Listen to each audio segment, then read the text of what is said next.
A paz de Jesus e o amor de Maria esteja com você e com a sua família. Hoje, quarta-feira, 14 de janeiro de 2026. Eu quero louvar a Deus pela vida do meu irmão Eli, que está completando mais um ano de vida. Hoje, aniversário do meu irmão, que Deus possa abrir as janelas dos céus e derramar bênçãos sem medidas sobre a vida do Eli, concedendo a ele muitos anos de vida e saúde, que seus sonhos e projetos, sejam consagrados ao Senhor, sejam confirmados pelo Senhor. Eli, meu irmão, parabéns e um feliz aniversário, um grande abraço.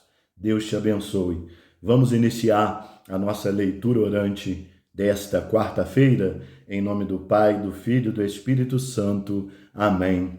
Vinde, Espírito Santo, enchei os corações dos vossos fiéis e acendei neles o fogo do vosso amor. Enviai o vosso Espírito e tudo será criado e renovareis a face da terra. Oremos, ó Deus, que instruíste os corações dos vossos fiéis com a luz do Espírito Santo, fazei que apreciemos retamente todas as coisas, segundo o mesmo Espírito, e gozemos sempre de sua consolação, por Cristo Senhor nosso. Amém. Irmãos, irmãs, eu amo o refrão do Salmo da liturgia de hoje, que diz assim: eis que venho fazer com prazer a vossa vontade, Senhor. Repito e te peço, repita comigo: eis que venho fazer com prazer a vossa vontade, Senhor. Senhor, é o desejo do meu coração, o desejo do meu coração, que seja também o desejo do seu coração, com prazer fazer a tua vontade, com prazer faço a tua vontade, ó Senhor. Como Maria, nossa Mãe Santíssima, eis aqui a serva do Senhor, faça-se em mim, segundo a tua palavra, segundo a sua vontade. Vamos ao Evangelho do dia, Evangelho de Jesus Cristo, segundo escreveu São Marcos. E logo saindo da sinagoga, foram à casa de Simão e de André, com Tiago e João. E a sogra de Simão estava deitada com febre, e logo lhe falaram dela. Então, chegando-se a ela, tomou-a pela mão e a levantou, e imediatamente a febre deixou e o servia. E tendo chegado à tarde, quando já estava pondo o sol, trouxe-lhe todos que achavam enfermos e endemoniados, e toda a cidade se ajuntou à porta, e curou muitos que se achavam enfermos de diversas enfermidades, e expulsou muitos demônios, porém não deixava falar os demônios, porque o conheciam. E levantando-se de manhã muito cedo, fazendo ainda escuro, saiu e foi para um lugar deserto, e ali orava. E seguiram-no Simão e os que com ele estavam.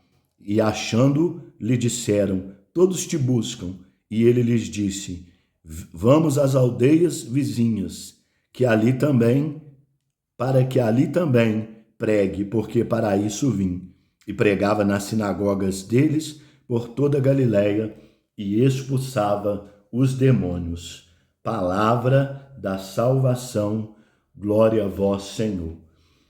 Irmãos, temos diversos pontos que nós podemos refletir, meditar e orar no texto de hoje, mas eu quero iniciar com o que mais me chamou a atenção, que diante de todo o cenário que cerca Jesus, que cenário?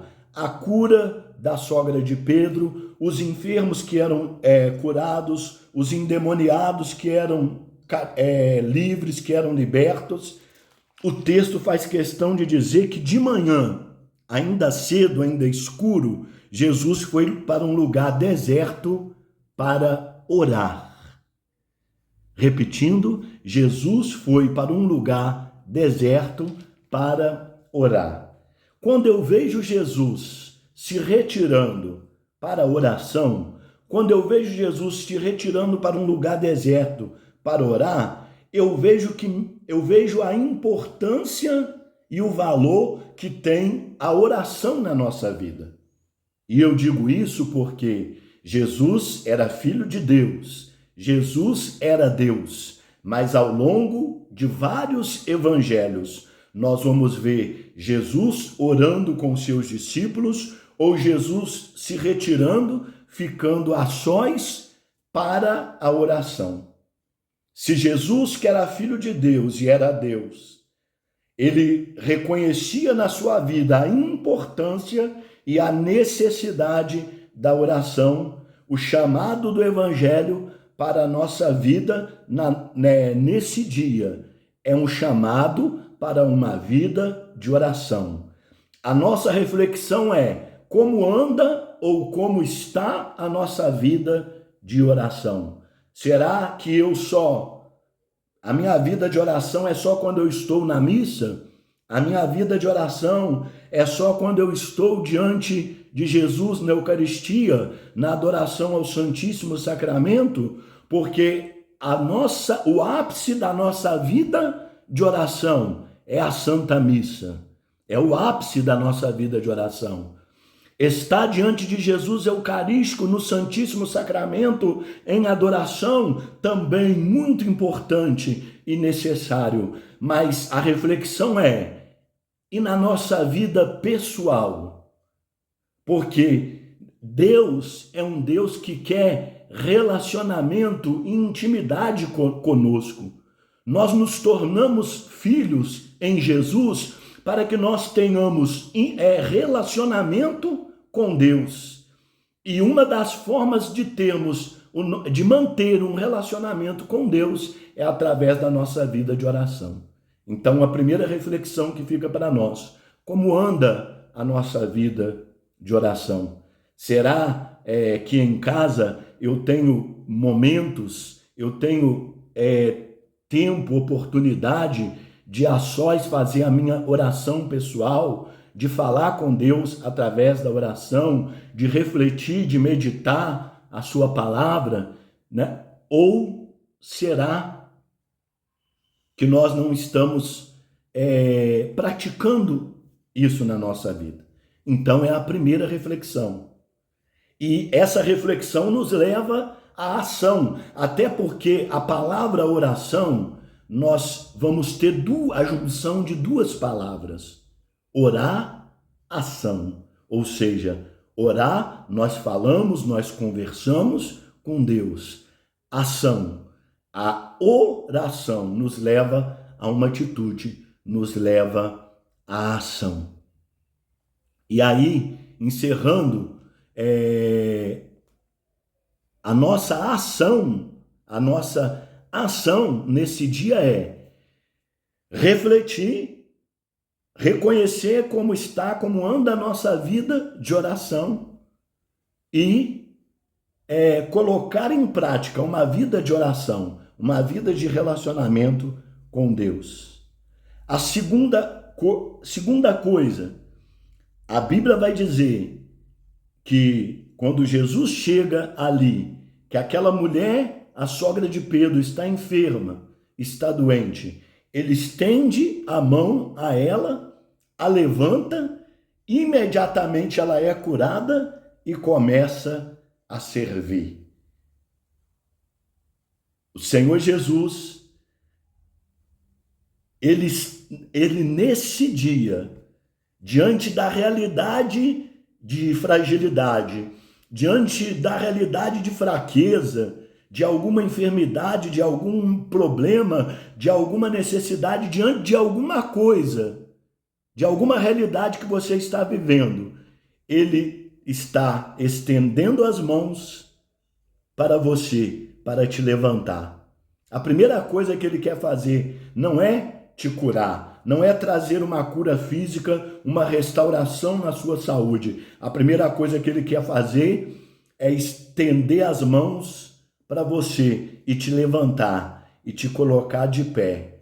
Uma vez que você se levantar, se colocar de pé, aí ele traz a cura, ele traz a restauração, e ele trazendo a cura, ele trazendo a restauração, a sua atitude deve ser imediatamente se colocar a serviço, porque aquela mulher foi levantada por Jesus, foi curada por ele e imediatamente se colocou a servir. É por isso que o refrão dos Salmos está dizendo: eis que venho fazer com prazer a vossa vontade, Senhor. A nossa ação do dia é deixar com que as mãos de Jesus nos levante. A nossa ação do dia deve ser que nós possamos, que nós venhamos nos levantar, nos colocar de pé, pronto, disposto, disponível para servir. A mensagem é essa: pronto, disposto, disponível para servir. Eis que venho, Senhor, com prazer faço a vossa vontade. Porque ao olhar para o restante do Evangelho, o que nós vemos é Jesus cumprindo a vontade de Deus. O que nós vemos é Jesus cumprindo a vontade do Pai. São levados até ele muitos enfermos, muitos endemoniados, os enfermos são curados, os endemoniados são livres, são libertos, e quando os discípulos pensam que vão ficar por ali, ele fala: não, nós vamos seguir, nós vamos adiante, porque foi para isso que eu vim. Eu vim para fazer a vontade do meu Pai. Eu vim para fazer a vontade de Deus. Nós não somos perfeitos, nós somos imperfeitos, nós somos limitados, nós não somos santos, mas estamos buscando o caminho da santidade. E buscando o caminho da santidade, a nossa ação deve ser: Senhor, eu quero com prazer fazer a vossa vontade. Vamos rezar? Vamos orar? Senhor Jesus, com prazer eu quero fazer a vossa vontade. Com prazer eu quero me levantar e me colocar ao teu dispor, e me colocar à tua disposição. Eu não me pergunto aonde me levas. Se tu me chamas, Senhor, eu digo: eis-me aqui. Se tu me chamas, eu respondo: eis-me aqui. Aonde o Senhor me mandar, eu irei. O que o Senhor mandar eu fazer, eu farei. Senhor, que nós sejamos como a nossa Mãe Maria Santíssima. Eis aqui o servo, a serva do Senhor. Faça-se em mim segundo a tua palavra, cumpra-se em mim a tua palavra, o teu querer. Faça o que está, Senhor, em teu coração acerca a respeito da nossa vida. E Pai, encerrando esta oração, aonde houver pessoas doentes, enfermas, aonde houver pessoas que sofrem perturbações, opressões malignas, o Senhor Jesus veio com a missão de curar os enfermos, restaurar a saúde, libertar os cativos e os oprimidos. Nós oramos para que os enfermos sejam curados, para que os enfermos recebam a cura, para que os enfermos recebam a restauração da saúde, para que os cativos e oprimidos sejam livres e libertos, e para que nós possamos viver a tua vontade, Senhor. Ave Maria, cheia de graça, o Senhor é convosco. Bendita sois vós entre as mulheres, bendito é o fruto do vosso ventre, Jesus. Santa Maria, Mãe de Deus, rogai por nós, pecadores, agora e na hora de nossa morte. Amém. Eis que venho fazer com prazer a vossa vontade, Senhor. Que o Senhor nos abençoe e nos guarde, o Senhor faça brilhar sobre nós a sua face e se compadeça de nós. O Senhor volte para nós o seu rosto e nos dê a sua paz, em nome do Pai, do Filho e do Espírito Santo. Amém. Louvado seja nosso Senhor Jesus Cristo, para sempre seja louvado. Um grande abraço e até amanhã, se Deus quiser, em mais uma leitura orante da Bíblia.